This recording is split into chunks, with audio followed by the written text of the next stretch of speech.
Hi friends, Assalamu alaikum. Welcome back to Marzoo Aadil kitchen and beauty tips. இன்னைக்கு நம்ம என்ன special recipe பார்க்க போறோம் பாத்தீங்கன்னா கொத்தி இட்லி தாங்க பார்க்க போறோம். லெஃப்ட் ஓவரான இட்லியை வச்சு எப்படி வீட்லயே இந்த மாதிரி ஈஸியா கொத்தி இட்லி செய்யலாம்னு சொல்லிட்டு தான் இந்த வீடியோ உங்களுக்காக அப்லோட் பண்ணியிருக்கேன். வீடியோ பார்க்குறதுக்கு முன்னால நம்ம சேனல் ஃபர்ஸ்ட் டைம் பார்க்குறீங்கன்னா மறக்காம சப்ஸ்கிரைப் பண்ணிக்கோங்க. பக்கத்தில் இருக்க பெல் ஐகானையும் கிளிக் பண்ணுங்க. அப்பதான் நான் போற வீடியோஸ் எல்லாம் உங்களுக்கு நோட்டிஃபிகேஷன்ல வரும்.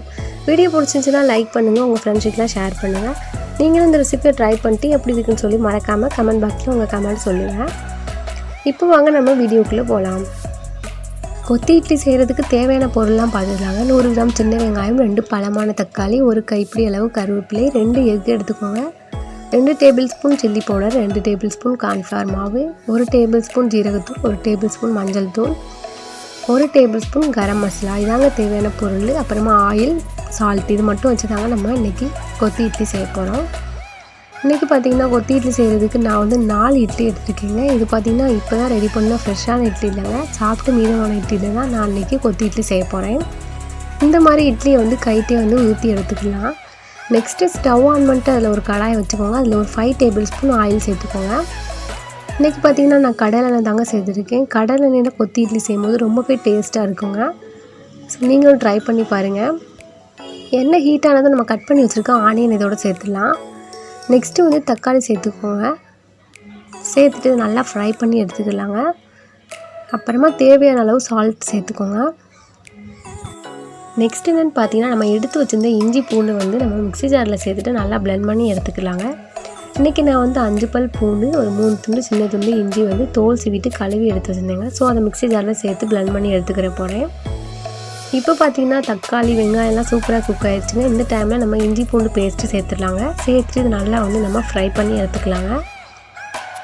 இதுக்கு முன்னாலே நம்ம சேனலில் பார்த்தீங்கன்னா சில்லி இட்லி ஃப்ரை வீடியோ நான் அப்லோட் பண்ணியிருந்தேங்க. ஸோ நீங்கள் அந்த வீடியோ பார்க்கலன்னா கீழே டிஸ்கிரிப்ஷனில் லிங்க் இருக்குதுங்க, போய் செக் பண்ணிக்கோங்க. நெக்ஸ்ட் என்னென்னு பார்த்தீங்கன்னா நம்ம ஸ்பைசஸ்லாம் ஆட் பண்ணிடலாங்க. இந்த கொத்தி இட்லி பார்த்திங்கன்னா குழந்தைங்கலேருந்து பெரியவங்க வரைக்கும் எல்லாருக்குமே ரொம்ப பிடிக்குங்க. அவ்வளோ டேஸ்ட்டாக இருக்குங்க. நெக்ஸ்ட் நம்ம ஸ்பைசஸ் ஆட் பண்ணிடலாம். ஃபஸ்ட்டு ஒரு டேபிள் ஸ்பூன் ஜீரகத்தூள், நெக்ஸ்ட்டு ஒரு டேபிள் ஸ்பூன் மஞ்சள் தூள், நெக்ஸ்ட்டு ஒரு டேபிள் ஸ்பூன் கரம் மசாலா, காரத்துக்கு ஏற்ற மாதிரி சில்லி பவுடர் சேர்த்துக்கோங்க. இன்றைக்கி நான் 2 டேபிள் ஸ்பூன் சில்லி பவுடர் சேர்த்துருக்கேன். சேர்த்துட்டு இதை நல்லா மிக்ஸ் பண்ணி விட்டுடலாம். அப்புறமா நம்ம எடுத்து வச்சுருக்க இதில் கொஞ்சமாக தண்ணி சேர்த்துக்கிட்டாங்க. அடி பிடிக்கிற மாதிரி இருக்கும். ஸோ வந்து கொஞ்சமாக தண்ணி சேர்த்துட்டு ஃப்ரை பண்ணிக்கோங்க. நெக்ஸ்ட்டு வந்து நம்ம எக் சேர்த்துக்கலாம். இன்றைக்கி பார்த்திங்கன்னா நான் 4 இட்லிக்கு 2 எக் சேர்த்துருக்கேங்க. உங்களுக்கு அதிகமான எக் தேவையாக இருந்துச்சுன்னா சேர்த்துக்கலாம். சேர்த்துட்டு இது நல்லா வேக வச்சுருங்க. ஒரு 5 மினிட்ஸ் மட்டும் எக் சேர்த்துட்டு நம்ம ஃப்ரை பண்ணி எடுத்துக்கலாம். எக் நல்லா குக் ஆனதும் நம்ம எடுத்து வச்சுருக்க இட்லி சேர்த்துக்கலாங்க. நெக்ஸ்ட்டு வந்து ஒரு tablespoon soya sauce add பண்ணிக்கலாம். சோயா சாஸ் வந்து ஆப்ஷனல் தாங்க, உங்களுக்கு வேணுன்னா ஆட் பண்ணுங்கள், இல்லைன்னா ஸ்கிப் பண்ணிக்கோங்க.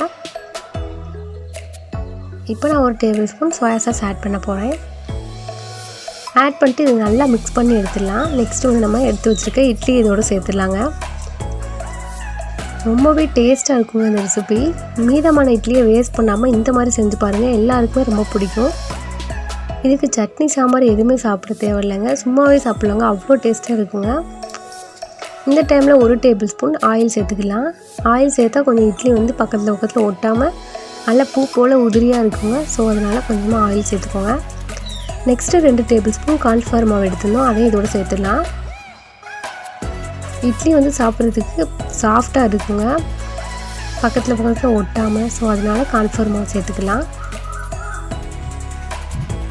கார்ன்ஃப்ளவர் மாவு சேர்த்துட்டு நான் நல்லா மிக்ஸ் பண்ணி எடுத்துக்கிட்டேங்க. இந்த டைம் ஒரு கைப்பிடி அளவு கருவேப்பிலை சேர்த்துக்கலாம். மல்லியில் இருந்துச்சுன்னா அதையும் கூட சேர்த்துக்கோங்க, நல்லாயிருக்கும். இப்போ இந்த கருவேப்பிலையை சேர்த்துட்டு நல்லா நம்ம மிக்ஸ் பண்ணிட்டு நம்ம ஸ்டவ் ஆஃப் பண்ணிட்டு அப்புறமா எடுத்து சர்வ் பண்ண வேண்டியதான். ரொம்ப டேஸ்டியான கொத்தி இட்லி சூப்பராக ரெடி ஆகிடுச்சுங்க. பார்க்குறதுக்கே எவ்வளோ அழகாக இருக்குதுன்னு பாருங்கள், சாப்பிட்றதுக்கும் சூப்பராக இருக்குங்க. இதை இனிமேல் நம்ம ஒரு பிளேட்டுக்கு மாற்றிட்டு எடுத்து சாப்பிட வேண்டியதான். இந்த ரெசிபி உங்களுக்கு பிடிச்சிருக்குன்னு நினைக்கிறேன். பிடிச்சிருந்துச்சுன்னா மறக்காமல் மர்சூ ஆதில் கிச்சனை சப்ஸ்கிரைப் பண்ணிக்கோங்க. பக்கத்தில் இருக்க பெல் ஐக்கானையும் கிளிக் பண்ணுங்கள். அப்போ தான் நான் போகிற வீடியோஸ் எல்லாம் உங்களுக்கு நோட்டிஃபிகேஷனில் வரும். உங்கள் ஃப்ரெண்ட்ஸுக்கெலாம் ஷேர் பண்ணுங்கள். இந்த வீடியோ நீங்களும் ட்ரை பண்ணிட்டு எப்படி இருக்குன்னு சொல்லி உங்கள் கமெண்ட்டை மறக்காமல் கமெண்ட் பாக்ஸில் சொல்லுங்கள். இன்னொரு நல்ல ரெசிபியில் பார்க்குறேன். பாய் ஃப்ரெண்ட்ஸ், அஸ்ஸலாமு அலைக்கும்.